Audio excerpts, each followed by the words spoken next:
library. Bienvenue dans cette formation.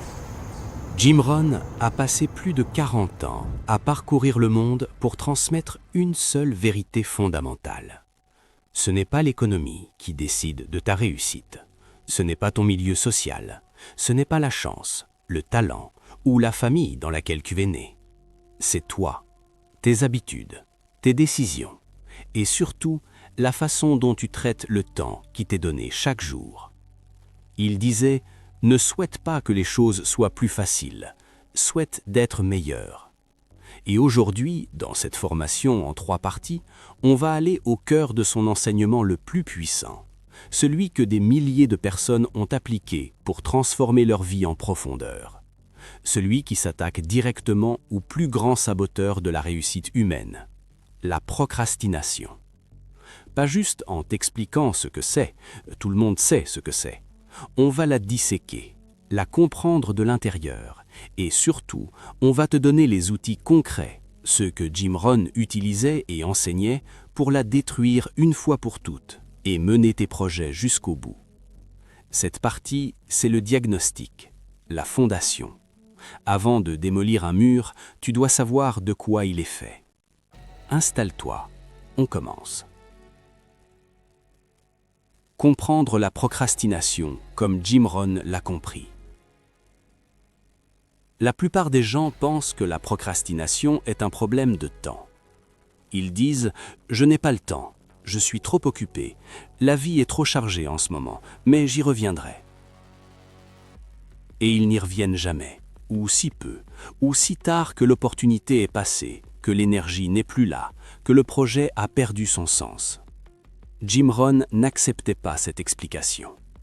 Pour lui, la procrastination n'est pas un problème de temps, c'est un problème de valeur. Quand tu remets quelque chose à plus tard, tu ne dis pas « je n'ai pas le temps », tu dis en réalité « ce n'est pas ma priorité en ce moment ». Et si ce n'est pas ta priorité, c'est parce que quelque chose d'autre l'est davantage, même si cette autre chose est simplement le confort, la facilité, ou la peur de commencer. C'est une distinction brutale, et elle est nécessaire. Parce que tant que tu penses que ton problème est le temps, tu cherches des solutions de gestion du temps, des applications, des méthodes, des plannings, et tu en essaies une après l'autre et aucune ne tient sur la durée, parce que le problème n'était pas là. Quand tu comprends que le problème est dans tes valeurs, dans ce que tu décides consciemment ou inconsciemment de privilégier, alors tu peux t'attaquer à la vraie racine. Rohn avait une formule qu'il répétait dans presque tous ses séminaires. Elle tient en une phrase. Ne laisse pas le facile être toujours prioritaire sur l'important. Lis ça encore une fois. Doucement. La procrastination, dans 90% des cas, est simplement ça, le facile qui prend la place de l'important. Regardez encore un épisode qui prend la place du business plan. Répondre à des messages qui prend la place de l'appel difficile. Ranger son bureau qui prend la place du premier chapitre du livre. Ce n'est pas de la paresse, c'est de la substitution. Et comprendre ça change tout. Les 3 visages de la procrastination. Jim Rohn parlait souvent de la nécessité de voir les choses clairement avant d'agir. Voir la réalité telle qu'elle est, disait-il, pas telle qu'on aimerait qu'elle soit. Alors, regardons en face les 3 formes que prend la procrastination dans une vie réelle. La première forme, c'est la procrastination classique, celle que tout le monde connaît. Tu as une tâche importante devant toi, tu l'ouvres, tu la regardes, et tu trouves 10 autres choses urgentes à faire avant de commencer. Les emails, le ménage, un coup de fil, un thé. Et quand tu lèves la tête, il est tard, tu es fatigué, et la tâche est exactement là où tu l'as laissée. C'est la version visible, celle dont on parle, celle dont on rit parfois, comme si c'était un trait de caractère sympathique. Mais derrière le rire, il y a des années perdues, des projets jamais lancés, des livres jamais écrits, des conversations jamais eues. La deuxième forme est plus insidieuse. C'est la procrastination déguisée en productivité. Tu travailles, vraiment. Tu es occupé toute la journée. Tu réponds, tu gères, tu organises, tu participes, tu optimises. Et à la fin de la journée, tu es épuisé. Mais si tu regardes honnêtement ce que tu as produit, ce qui compte vraiment pour tes objectifs profonds, la réponse est souvent presque rien. C'est ce que Ron appelait l'activité sans direction, le mouvement sans but. Tu ressembles à un navire qui fait tourner ses moteurs à plein régime, mais dont le gouvernail pointe n'importe où. Tu dépenses de l'énergie, énormément, mais tu n'avances pas vers la destination. La troisième forme est la plus dangereuse de toutes. C'est la procrastination émotionnelle. Celle qui se cache derrière des phrases comme « ce n'est pas encore le bon moment »,« je ne suis pas encore prêt »,« il me manque encore telle compétence, tel outil, telle certification ». Cette forme de procrastination est particulièrement toxique parce qu'elle se présente comme de la sagesse, comme de la prudence, comme du réalisme. Mais ce n'est pas de la prudence, c'est de la peur habillée en stratégie. Ron disait « La plupart des gens passent leur vie à se préparer à vivre. Ils attendent le signal que tout est en place. Et ce signal n'arrive jamais, parce qu'on n'est jamais complètement prêt. On ne le sera jamais. La readiness perfect est une illusion que le cerveau crée pour te protéger de l'échec. Et en faisant, il te prive du succès. Pourquoi tu procrastines ? La vraie réponse. Pour aller plus loin, il faut parler de quelque chose que peu de formateurs osent aborder directement. Tu procrastines parce que tu as peur. Pas toujours, pas uniquement, mais dans la grande majorité des cas, à la racine de chaque report, il y a une forme de peur. La peur de l'échec est la plus évidente. Si tu ne commences pas, tu ne peux pas échouer. Si tu gardes le projet dans ta tête, il reste parfait. Il n'a pas encore rencontré la réalité. Il n'a pas encore été jugé, rejeté, critiqué. Dans ta tête, il est encore possible d'une façon que le monde réel ne lui garantit pas. Alors tu restes dans ta tête, et les années passent. Mais il y a une peur encore plus profonde dont on parle rarement, la peur du succès. Si je réussis vraiment ce projet, qu'est-ce que ça implique ? De nouvelles responsabilités, de nouvelles attentes, un changement d'identité, des relations qui se transforment, un territoire inconnu. Et l'inconnu fait peur, même quand il promet quelque chose de meilleur. Jim Rohn avait vécu ça de près. Avant de devenir l'un des formateurs les plus influents de l'histoire, il était à 25 ans un homme ordinaire avec des dettes et sans direction. C'est sa rencontre avec Earl Shoaff, son mentor, qui a tout changé. Et la première chose que Shoaff lui a dite n'était pas une stratégie, c'était une question. « Jim, pourquoi fais-tu si peu avec autant ?» Cette question l'a coupé net, parce qu'elle mettait le doigt sur exactement ce dont on parle ici. Non pas un manque de ressources, mais un manque de sens. Rohn a compris ce jour-là que la procrastination n'est pas un problème de méthode, c'est un problème de sens. Quand tu sais pourquoi tu fais quelque chose, vraiment, profondément, viscéralement, le comment devient beaucoup moins important, et le quand devient maintenant. Le coût réel de remettre à demain. Voilà quelque chose que Jim Rohn insistait pour que ses élèves calculent, pas de façon vague, de façon précise et douloureuse. Il appelait ça le prix de la négligence. La négligence n'est pas un acte dramatique, ce n'est pas une décision de tout abandonner, c'est quelque chose de beaucoup plus subtil et beaucoup plus destructeur. C'est l'accumulation de tous les petits reports, tous les peut-être, tous les demain, tous les quand j'aurai le temps. Chaque jour où tu ne travailles pas sur ton projet important, ce n'est pas un jour de perdu, c'est un jour de retard sur une vie que tu aurais pu vivre. Pense à quelqu'un que tu connais ou que tu as vu de loin qui a construit quelque chose de remarquable. Une entreprise, une carrière artistique, une mission qui a de l'impact. Maintenant, pense aux années que ça a pris. 5 ans, 10 ans, parfois plus. Si cette personne avait commencé 5 ans plus tôt, où serait-elle aujourd'hui? Et si toi tu commences aujourd'hui au lieu de la semaine prochaine, où seras-tu dans 5 ans? Rohn utilisait une image simple et dévastatrice. Il disait « La vie n'est pas un compte bancaire ordinaire. Elle n'accumule pas les intérêts pendant que tu attends. Elle diminue.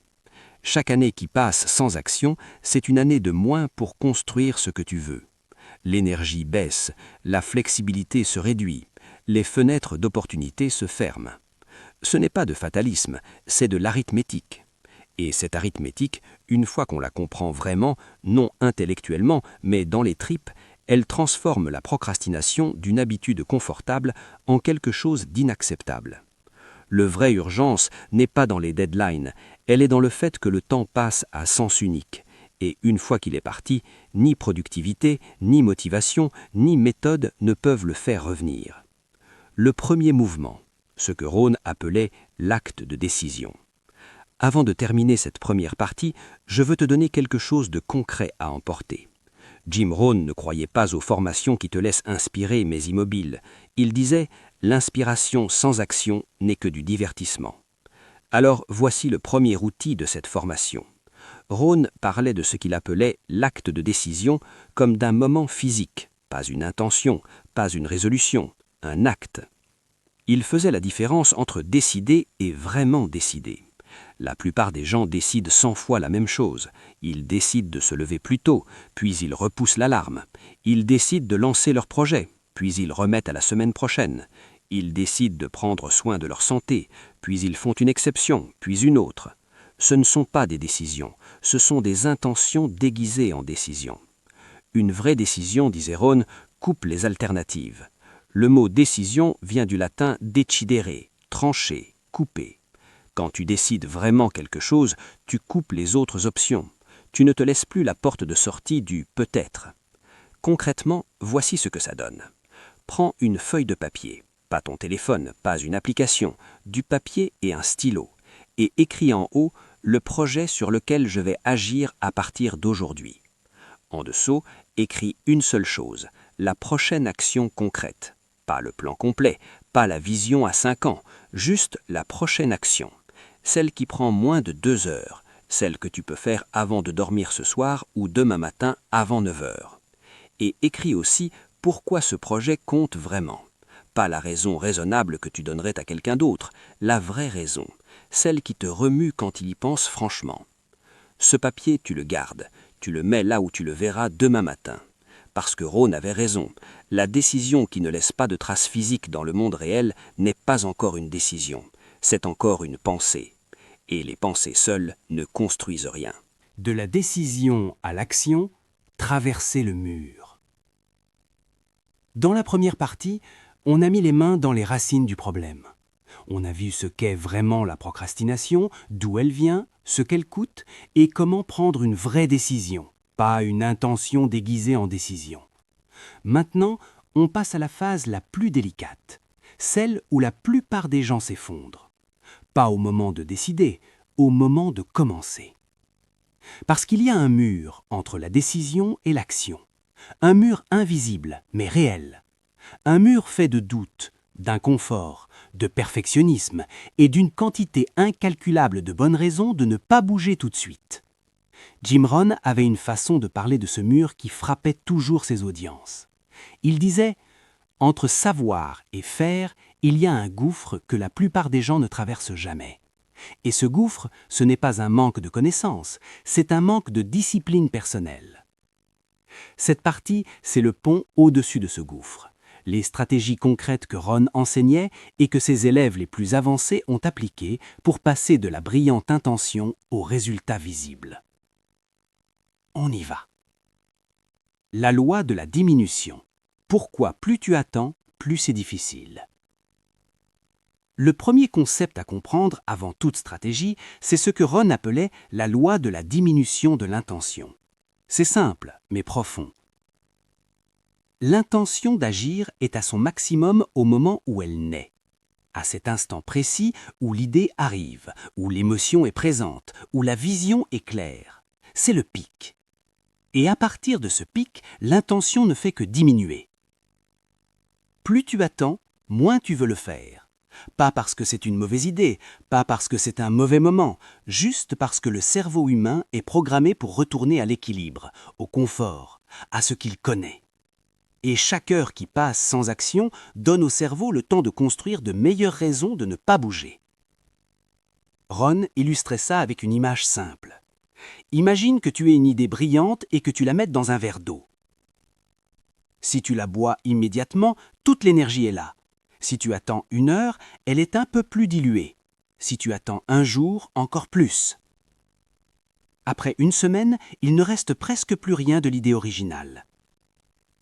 L'enthousiasme est parti, et avec lui, l'énergie nécessaire pour agir. Voilà pourquoi le premier principe stratégique est brutal dans sa simplicité. Agis dans les 24 heures. Sur n'importe quelle nouvelle décision importante, fais quelque chose de concret dans les 24 heures qui suivent. N'importe quoi. Une recherche, un email envoyé, une première ligne écrite, un appel passé, un rendez-vous pris. L'action n'a pas besoin d'être grande, elle a besoin d'être réelle, physique, ancrée dans le monde plutôt que dans ta tête.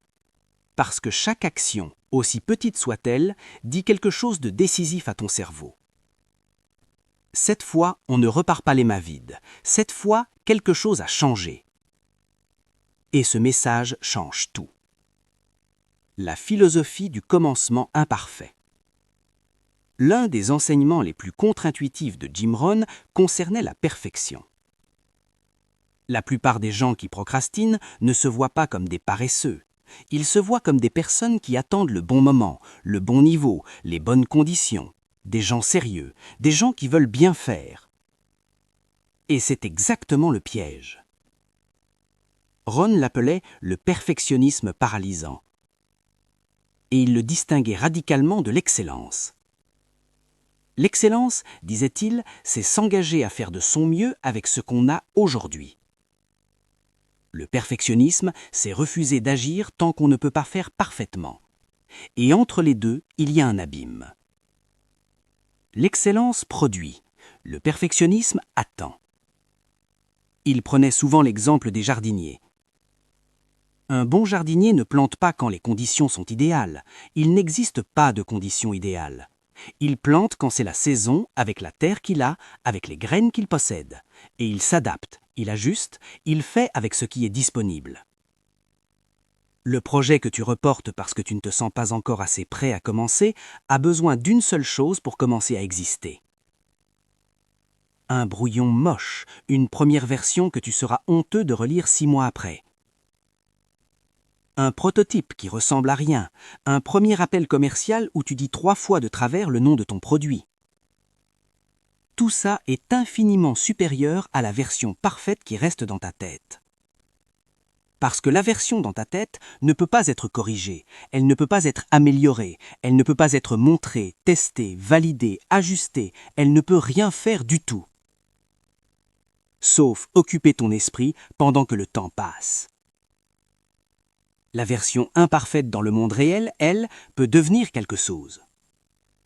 Rohn le formulait ainsi. Tu n'as pas besoin d'être grand pour commencer, mais tu dois commencer pour devenir grand. Cette phrase mérite d'être écrite quelque part où tu la vois chaque matin. Les ancrages du matin, la pratique que Rohn considérait sacrée. Si Jim Rohn avait une habitude qu'il considérait comme la fondation de tout le reste, c'était celle-là. Chaque matin, avant que le monde commence à faire des demandes, il prenait du temps pour ce qu'il appelait « travailler sur soi ». Lire, réfléchir, écrire, planifier. Il disait « Les leaders sont des lecteurs, et ceux qui ne lisent pas n'ont pas d'avantage sur ceux qui ne savent pas lire. » Mais au-delà de la lecture, il y avait chez lui une pratique très spécifique chaque début de journée. Il revisitait ses objectifs et il décidait, pour les prochaines 24 heures, quelle action il allait accomplir dans la direction de chacun d'eux. Pas dans la direction de certains, de chacun. C'est ce qu'il appelait les ancrages du matin. Des intentions précisément formulées, inscrites, revisitées. Pas une liste de tâches, pas un planning, des engagements de 24 heures envers lui-même sur ce qui comptait le plus. La différence entre une liste de tâches et un ancrage du matin, c'est l'intention derrière. Une liste de tâches te dit quoi faire. Un ancrage du matin te rappelle pourquoi tu le fais et te connecte à la vision globale au moment où tu as le plus d'énergie et le plus de clarté. Voici comment tu peux l'appliquer dès demain. Avant de toucher ton téléphone, avant l'email, avant les nouvelles, prends 10 à 20 minutes avec ton cahier ou ton journal et réponds à 3 questions simples. Qu'est-ce que je construis en ce moment? Rappelle-toi le projet qui compte vraiment, pas la liste de tout ce que tu veux faire dans ta vie. Le projet de maintenant, celui sur lequel tu te concentres. Qu'est-ce que je vais faire aujourd'hui, concrètement, spécifiquement, qui le fait avancer? Une action, une seule si nécessaire, mais une action réelle, pas une intention. Pourquoi est-ce que ça compte pour moi? La réponse émotionnelle, pas la raison logique. Pourquoi est-ce que dans le fond, ça m'importe? 10 minutes, 20 si tu peux, chaque matin. Ron disait que cette pratique seule, tenue sur 1 an, changeait plus de vie que n'importe quelle formation, n'importe quel livre, n'importe quel séminaire, parce qu'elle restructure la façon dont tu commences chaque journée. Et la façon dont tu commences ta journée détermine comment tu la vis. Et la façon dont tu vis tes journées détermine ta vie. Le piège de la motivation est pourquoi Ron ne la cherchait pas. Il y a un malentendu énorme que Jim Rohn passait beaucoup de temps à corriger. Les gens pensent qu'ils ont besoin de se sentir motivés pour agir. Ils attendent l'élan, le feu, l'inspiration, et quand ils ne le sentent pas, ils concluent que ce n'est pas le bon moment. Ron refusait complètement cette logique. Il disait « Ne cherchez pas la motivation, construisez la discipline ». Parce que la motivation est un invité capricieux. Il arrive parfois, repart sans prévenir. Mais la discipline, elle, est un serviteur fidèle. Elle se lève avec vous. Elle vous accompagne même les jours gris. Et contrairement à la motivation, elle ne disparaît pas après la première difficulté. Le problème avec la motivation comme carburant, c'est qu'elle est émotionnelle. Et les émotions fluctuent. Les ancrages du matin, la pratique que Ron considérait sacrée. Si Jim Rohn avait une habitude qu'il considérait comme la fondation de tout le reste, c'était celle-là. Chaque matin, avant que le monde commence à faire des demandes, il prenait du temps pour ce qu'il appelait « travailler sur soi ». Lire, réfléchir, écrire, planifier. Il disait « Les leaders sont des lecteurs, et ceux qui ne lisent pas n'ont pas d'avantage sur ceux qui ne savent pas lire ». Mais au-delà de la lecture, il y avait chez lui une pratique très spécifique chaque début de journée. Il revisitait ses objectifs et il décidait, pour les prochaines 24 heures, quelle action il allait accomplir dans la direction de chacun d'eux. Pas dans la direction de certains, de chacun. C'est ce qu'il appelait les ancrages du matin. Des intentions précisément formulées, inscrites, revisitées. Pas une liste de tâches, pas un planning, des engagements de 24 heures envers lui-même sur ce qui comptait le plus. La différence entre une liste de tâches et un ancrage du matin, c'est l'intention derrière. Une liste de tâches te dit quoi faire. Un ancrage du matin te rappelle pourquoi tu le fais et te connecte à la vision globale au moment où tu as le plus d'énergie et le plus de clarté. Voici comment tu peux l'appliquer dès demain. Avant de toucher ton téléphone, avant l'email, avant les nouvelles, prends 10 à 20 minutes avec ton cahier ou ton journal et réponds à 3 questions simples. Qu'est-ce que je construis en ce moment? Rappelle-toi le projet qui compte vraiment, pas la liste de tout ce que tu veux faire dans ta vie. Le projet de maintenant, celui sur lequel tu te concentres. Qu'est-ce que je vais faire aujourd'hui, concrètement, spécifiquement, qui le fait avancer? Une action. Une seule si nécessaire, mais une action réelle, pas une intention. Pourquoi est-ce que ça compte pour moi? La réponse émotionnelle, pas la raison logique. Pourquoi est-ce que dans le fond, ça m'importe? 10 minutes, 20 si tu peux, chaque matin. Ron disait que cette pratique seule, tenue sur 1 an, changeait plus de vie que n'importe quelle formation, n'importe quel livre, n'importe quel séminaire. Parce qu'elle restructure la façon dont tu commences chaque journée. Et la façon dont tu commences ta journée détermine comment tu la vis. Et la façon dont tu vis tes journées détermine ta vie. Le piège de la motivation est pourquoi Ron ne la cherchait pas. Il y a un malentendu énorme que Jim Rohn passait beaucoup de temps à corriger. Les gens pensent qu'ils ont besoin de se sentir motivés pour agir. Ils attendent l'élan, le feu, l'inspiration, et quand ils ne le sentent pas, ils concluent que ce n'est pas le bon moment. Rohn refusait complètement cette logique. Il disait « Ne cherchez pas la motivation, construisez la discipline ». Parce que la motivation est un invité capricieux. Il arrive parfois, repart sans prévenir. Mais la discipline, elle, est un serviteur fidèle. Elle se lève avec vous, elle vous accompagne même les jours gris. Et contrairement à la motivation, elle ne disparaît pas après la première difficulté. Le problème avec la motivation comme carburant, c'est qu'elle est émotionnelle. Et les émotions fluctuent. Si vous travaillez sur votre projet uniquement quand vous en avez envie, vous travaillez peut-être 3, 4, 5 jours par mois. Et avec 5 jours de travail par mois, on ne construit pas grand-chose. Mais si vous travaillez parce que c'est qui vous êtes, parce que vous vous êtes décidé, parce que c'est inscrit dans votre routine, parce que l'heure est réservée et que vous ne négociez plus avec vous-même, alors vous travaillez 20, 25, 30 jours par mois. Et en un an, la différence entre ces deux personnes est vertigineuse. Rohn formulait ça d'une façon que j'ai vu arrêter des salles entières en plein silence. Les amateurs attendent l'inspiration. Les professionnels se mettent au travail. Ce n'est pas une critique de l'enthousiasme. L'enthousiasme est merveilleux, mais il ne peut pas être votre condition pour agir. Il peut être un bonus, pas un prérequis. La pratique est simple à énoncer et exigeante à tenir. Décidez à l'avance quand vous travaillez sur votre projet. Bloquez ce temps. Traitez-le comme un rendez-vous médical que vous ne pouvez pas annuler. Et quand l'heure arrive, vous vous asseyez et vous commencez, que vous en ayez envie ou pas.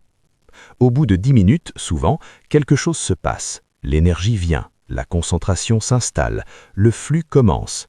Mais il ne vient qu'après que vous avez commencé, jamais avant. Construire l'élan, la physique du progrès. Newton a décrit une loi physique que Rohn appliquait constamment à la psychologie humaine. Un objet en repos tend à rester en repos. Un objet en mouvement tend à rester en mouvement. La procrastination, c'est l'état de repos. Et comme pour un objet physique, le plus dur n'est pas de continuer, c'est de commencer. C'est de vaincre l'inertie initiale. C'est de faire passer la chose de zéro à quelque chose. Une fois que tu es en mouvement, la résistance diminue. L'élan se construit. Chaque action devient plus facile que la précédente parce qu'elle s'appuie sur celle qui vient de s'accomplir. Rohn appelait ça « construire l'élan ». Et il avait des règles très précises pour y arriver. La première, commence toujours par une victoire. Ne commence pas ta session de travail par la tâche la plus difficile, commence par quelque chose que tu peux finir en moins de 10 minutes. Une petite action complète, quelque chose que tu peux cocher, rayer, terminer. Pourquoi ? Parce que le cerveau est addict au sentiment d'accomplissement. Quand tu termines quelque chose, même de petit, ton cerveau libère une dose de dopamine, et cette dopamine crée l'état psychologique qui favorise l'action suivante. Tu n'attends pas d'avoir l'énergie pour travailler, tu travailles pour avoir l'énergie. La deuxième règle, ne brise jamais la chaîne 2 jours de suite. Rohn était très clair là-dessus. Tu auras des jours difficiles, des jours où tu ne fais pas ce que tu avais prévu. C'est normal, ce n'est pas un échec, c'est la vie. Mais jamais 2 jours consécutifs. Parce que 2 jours, ça peut encore se récupérer facilement. Mais 2 jours deviennent 3, et 3 deviennent 1 semaine, et 1 semaine devient 1 mois, et 1 mois devient... On connaît la suite. 1 jour manqué, tu te rattrapes demain. 2 jours de suite, tu as commencé à construire une nouvelle habitude, et ce n'est pas celle que tu veux. La troisième règle, mesure le progrès, pas la perfection. Rohn tenait un journal de ses actions, pas pour analyser, pas pour juger, pour voir, pour avoir une trace visible de ce qui avait été fait. Parce que le progrès invisible finit par sembler inexistant, et ce qui semble inexistant finit par être abandonné. Mesure quelque chose. Le nombre de mots écrits, le nombre d'appels passés, le nombre d'heures de travail profond, le nombre de chapitres lus, peu importe quoi, du moment que c'est lié à ton projet et que tu peux le voir évoluer. Ce que tu mesures, tu le gères. Ce que tu gères, tu le fais avancer.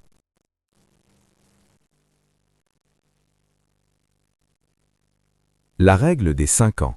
L'exercice que Rohn donnait à chaque séminaire. Avant de clore cette deuxième partie, je veux te donner l'exercice que Jim Rohn considérait comme le plus puissant de tout son enseignement sur la procrastination et les projets.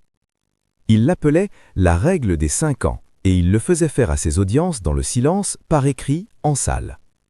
Voici comment tu le fais. Prends une feuille. Divise-la en 2 colonnes. Dans la colonne de gauche, écris « Si je continue exactement comme maintenant, avec les mêmes habitudes, le même rapport au temps, la même relation à mes projets, où est-ce que je serai dans 5 ans ?» Sois honnête, brutal même. Si tu continues à remettre ce projet à plus tard comme tu le fais maintenant, qu'est-ce qui aura réellement changé dans 5 ans? Quelle version de toi sera debout devant le miroir en 2030? Écris tout ce que tu vois, la carrière, les finances, la santé, les relations, l'estime de toi, l'énergie, ce que tu auras produit ou pas produit.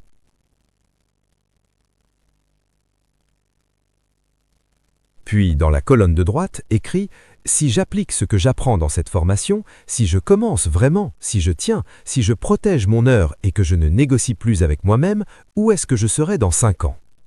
La même liste, mais cette fois avec l'hypothèse que tu agis, vraiment. Maintenant, regarde les 2 colonnes.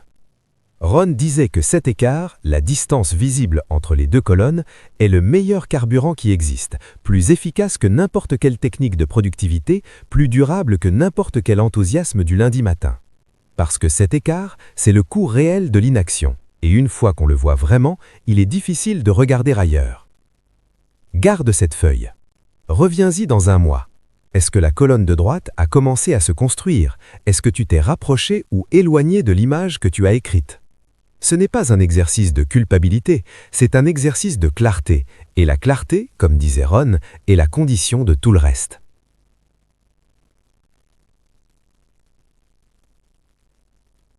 Mener ses projets jusqu'au bout. La méthode complète. Tu as compris d'où vient la procrastination. Tu as les premiers outils pour la traverser. Maintenant, on arrive au cœur de ce que cette formation a de plus concret. Beaucoup de gens commencent leurs projets, très peu les finissent. Ce n'est pas un manque de talent, ce n'est pas un manque d'intelligence, c'est un manque de système. Jim Rohn le disait avec cette directesse qui lui était propre, la plupart des gens échouent non pas parce qu'ils manquent de vision, mais parce qu'ils manquent de méthode pour transformer la vision en réalité quotidienne. La vision sans exécution est une hallucination. Alors, dans cette 3e et dernière partie, on va construire l'architecture complète, pas la théorie, la structure opérationnelle que tu peux poser sur ton projet dès aujourd'hui. Les niveaux du projet. Voir avant de faire. La première erreur que font presque tous ceux qui échouent à terminer leur projet, c'est de ne pas avoir fait la distinction entre 3 niveaux de pensée distincts. Rohn appelait ça « voir avant de faire ». Et il insistait pour que ses élèves passent du temps sur ce travail de clarification avant de toucher à quoi que ce soit d'opérationnel. Le premier niveau, c'est la vision. Pourquoi est-ce que ce projet existe? Qu'est-ce qu'il va changer dans ta vie ou dans celle des autres? Quel est l'état final que tu cherches à atteindre? Pas les étapes, pas les tâches, l'image finale nette, précise, émotionnellement chargée. Si ta vision n'est pas claire, tout ce que tu fais en dessous est du bruit. Tu travailles dur dans la mauvaise direction. Tu construis vite vers le mauvais endroit. Le deuxième niveau, c'est la stratégie. Quels sont les 2 ou 3 grands blocs qui constituent ce projet? Si tu construis un livre, les blocs sont peut-être la recherche, le plan, l'écriture du premier jet, la révision, la publication. Si tu construis un business, les blocs sont peut-être le produit, le client, la vente, l'opération, la croissance. La stratégie, c'est la carte. Elle te montre le territoire sans te dire exactement où mettre le pied. Elle te donne la structure globale. Le 3e niveau, c'est l'exécution. C'est la seule chose qui existe dans le monde réel, les tâches concrètes, les actions datées, les livrables spécifiques. C'est ici que le projet prend forme, où il reste invisible. Le problème que Rohn observait constamment, c'est que les gens sautaient le 1er et le 2e niveau pour aller directement au 3e. Ils se mettaient à faire sans savoir pourquoi ni comment. Et inévitablement, au premier obstacle, au premier découragement, au premier moment de doute, ils n'avaient rien à quoi se raccrocher. Pas de vision pour les rallumer, pas de stratégie pour les guider. Alors, avant d'écrire une seule tâche, passe du temps sur les 2 premiers niveaux. Écris ta vision, Définis tes 2 ou 3 grands blocs et seulement ensuite descends dans l'exécution. Cette séquence change tout. La méthode des 4 disciplines. Au fil de ses années de travail avec des milliers de personnes sur leurs projets, Jim Rohn avait identifié 4 disciplines fondamentales sans lesquelles aucun projet de longue haleine ne survit. Il les appelait les 4 piliers de l'exécution. La première discipline, clarifier le prochain pas toujours. L'une des raisons les plus fréquentes pour lesquelles les gens s'arrêtent sur un projet, ce n'est pas qu'ils manquent de motivation, c'est qu'ils ne savent pas précisément quoi faire ensuite. Le projet est dans leur tête comme un tout flou et massif, et face à quelque chose de flou et massif, le cerveau préfère naturellement faire autre chose. La solution est d'une simplicité désarmante. À la fin de chaque session de travail, avant de fermer ton carnet ou ton ordinateur, écris la prochaine action concrète. Une phrase, une action, aussi spécifique que possible. Pas travailler sur le chapitre 3, mais écrire les 2 premiers paragraphes de la section sur la gestion du temps dans le chapitre 3. La spécificité est tout. Un cerveau qui sait exactement quoi faire n'a pas besoin de motivation pour commencer. Il n'a besoin que d'1 heure et d'un endroit calme. La deuxième discipline, protéger le temps de travail profond. Rohn avait une expression pour décrire la qualité de concentration nécessaire au grand projet. Il parlait de temps où tu es vraiment présent. Pas physiquement dans la pièce, mentalement entier dans la tâche. Ce type de présence ne se produit pas par accident. Il nécessite des conditions. Le silence, ou au moins l'absence d'interruption, un environnement préparé, une durée définie et surtout l'absence du téléphone. Il est devenu courant de travailler avec son téléphone à portée de main, comme si c'était normal. Mais des études répétées montrent qu'un simple téléphone posé face vers le bas sur un bureau, même éteint, même sans notification, divise par 2 la capacité de concentration du cerveau. Juste sa présence suffit à attirer une partie de ton attention. Pour les projets qui comptent vraiment, le téléphone doit être dans une autre pièce. Pas sur la table, dans une autre pièce. Et les blocs de travail profonds doivent être bloqués dans ton agenda comme des réunions impossibles à annuler. La troisième discipline, réviser la vision régulièrement. Rohn faisait ça chaque semaine, souvent chaque dimanche soir. Il prenait son journal, il relisait ses objectifs, il se reconnectait à la vision de où il allait et pourquoi. Cette pratique n'est pas sentimentale, elle est stratégique. Parce que dans le quotidien de l'exécution, il est très facile de perdre de vue le pourquoi, de se laisser aspirer par les détails au point d'oublier la direction, de s'épuiser sur des tâches qui sont peut-être importantes, mais qui ne sont plus les plus importantes. La revue hebdomadaire recentre. Elle te repositionne par rapport à la vision. Elle t'aide à évaluer ce que tu as fait cette semaine était bien aligné avec la destination. Et si ce n'était pas le cas, elle te donne la chance de corriger le cap avant que la dérive ne soit trop importante. 20 minutes une fois par semaine, c'est le coût de cette discipline. Et ce qu'elle rapporte en clarté et en alignement vaut des dizaines d'heures de travail désorganisé. La quatrième discipline, honorer les petites victoires. Cela peut sembler mineur comparé aux 3 autres, ce n'est pas le cas. Le cerveau humain fonctionne sur les récompenses. Pas les grandes récompenses qui arrivent dans des années, les petites récompenses qui arrivent maintenant.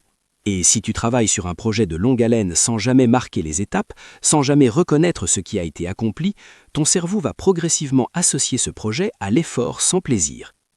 Et ce qu'on associe à l'effort sans plaisir, on finit par l'éviter. Alors célèbre les étapes. Pas de manière excessive, mais avec intention. Quand tu termines un chapitre, marque le moment. Quand tu passes le premier cap de ton business, reconnais-le. Quand tu tiens ta discipline 20 jours consécutifs, honore ça. Rohn disait « Le succès est une habitude ». Et l'une des façons de bonduire cette habitude, c'est d'apprendre à reconnaître et célébrer le succès à chaque échelle, pas seulement quand le projet est terminé. Gérer les rechutes, ce que Rohn disait aux gens qui avaient abandonné. Il faut en parler, parce que ça va arriver. Tu vas prendre de l'élan, tu vas tenir 1 semaine, 2 semaines, peut-être 1 mois, et puis quelque chose va se passer. Un imprévu professionnel, une semaine difficile personnellement, une période de doute, et tu vas t'arrêter. 1 jour, puis 2, puis tu vas regarder ton projet et avoir ce sentiment lourd d'avoir trahi quelque chose. Et ce sentiment-là, cette honte douce amère d'avoir encore laissé tomber, va rendre encore plus difficile le fait de recommencer. Jim Rohn travaillait avec des salles remplies de gens qui avaient ce sentiment. Des gens qui avaient essayé 10 fois, des gens qui commençaient à penser que le problème était eux, que quelque chose en eux était fondamentalement cassé. Et ce qu'il leur disait était simple et définitif. Tu n'as pas échoué, tu t'es arrêté. Et s'arrêter, ça se répare en une seule façon, recommencer. Il faisait une distinction nette entre l'échec et l'arrêt. L'échec, c'est quand tu te convaincs que c'est fini, que ça ne marchera jamais, que tu n'es pas fait pour ça. L'arrêt, c'est juste un arrêt, une pause non planifiée, un moment où la vie a gagné sur la discipline. La différence entre les deux, c'est ce que tu fais après. Si tu te relèves, c'est un arrêt. Si tu restes par terre, c'est un échec. Et le choix appartient entièrement à toi. Rohn avait aussi quelque chose de très précis à dire sur la culpabilité.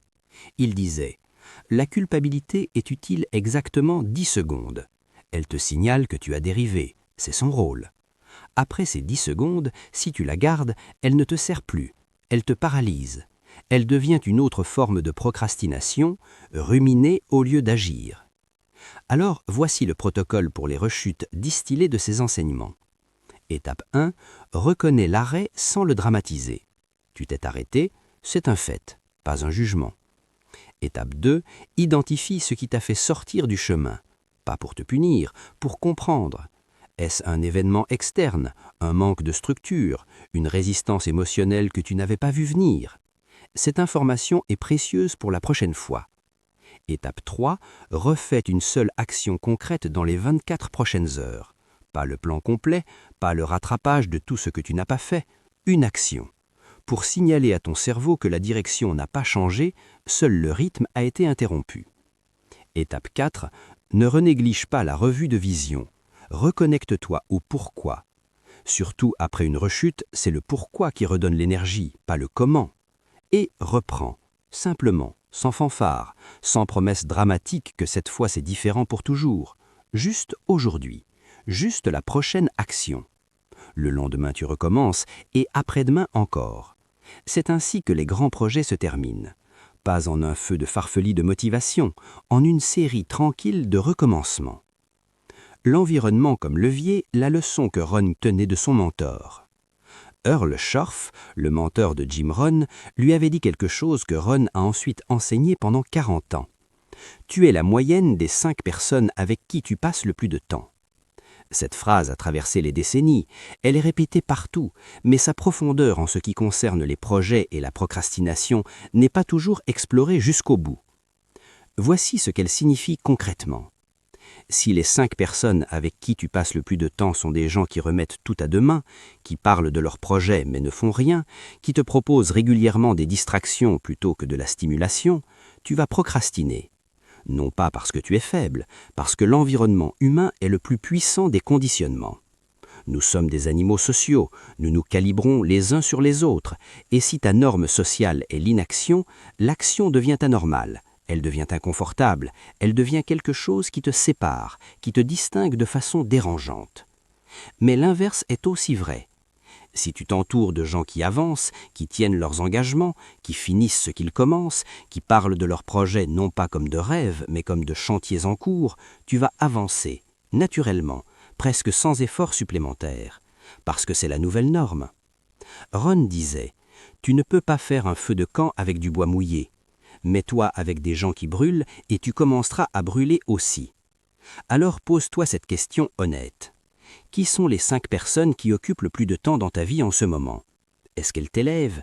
Est-ce qu'elles te tirent vers le haut? Ou encouragent-elles même doucement à rester où tu es?